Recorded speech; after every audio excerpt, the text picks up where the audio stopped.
Hala, grabe to. Update sa Jomcar Love Team. Grabe po talaga ang mga nangyari sa past few days ng Jomcar. Papa Jomar, napakamot ng ulo sa ginawa ni Carla at may gusto siyang ipilit na gawin ni Carla everyday. Hala, ano kaya ito?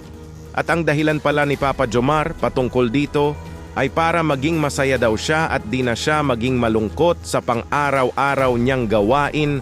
Naku po. At Carla, di nagparamdam kay Papa Jomar.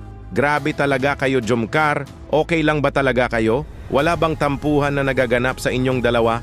OMG.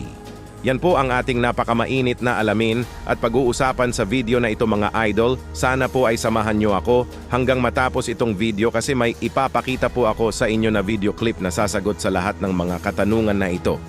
Bago po tayo magpatuloy ay shoutout ko po muna ang leaders ng Kalingap na sina Kuya Val Santos Matubang, Ate Edna Vlogs at Idol Kalingap Rab. Pati na rin po sa lahat ng members ng Karepa, suportahan po natin sila palagi. Napakamainit po talaga ang ating pag-uusapan ngayon mga idol. Jomcar, ang dami pala ang nagyari sa last few days na wala tayong update patungkol sa kanilang Love Team serye. Grabe, may tampuhan na ba kayang nagaganap sa kanilang dalawa?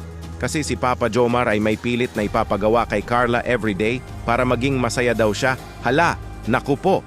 At Carla di nagparamdam kay Papa Jomar? What? Ano na ba kaya ang nangyari sa ating hinahanga ang Love Team? Ito po mga idol, panoorin nyo po itong konting video clip na sasagot sa lahat ng yan.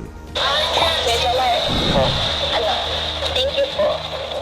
Kasi kahit na hindi natin itong ma-replyan, nandiyan ka pa rin. Ano ba? Ito yung naman yun. Pero kasi ka. Pasensya ka na po kasi kasi talaga ako ngayon sa pagkaan. Oo. Kaibigan ko talaga yan. Kahit ano ba sa pag-aaral ko, so kung tanong kita, okay lang kahit hindi ako mapag-chat. Kahit na dalawin kita. Kahit na ayun, wala na. So yun, gusto kita ang i-chat or ito, di kaso ayun yung talaga mag-chat. Kaya, di ba alam ko ang isita, pero kahit saan na gusto mo nag-morning nila, yun, kung ganda ng araw ko, at least, nagkananap ko pala. Parang yun.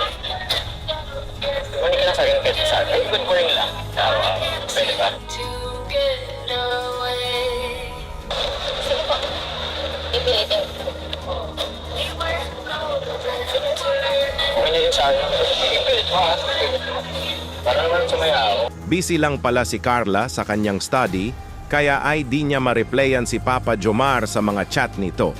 Pero kahit ganun pa man ay di naman po pala nagtampo si Papa Jomar kasi naintindihan niya naman ito. Kasi alam naman po natin na ang first priority po ni Carla ay ang pag-aaral niya.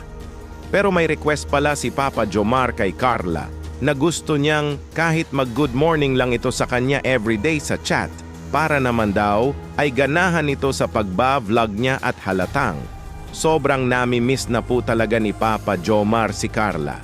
Miss na di na niya kakayanin kung di ito nagparamdam sa kanya. Ano po masasabi niyo mga idol sa topic natin ngayon? Mag-comment lang po kayo kung ano po ang mga opinion niyo, pag-usapan po natin yan sa comment section. Dito muna lang po tayo.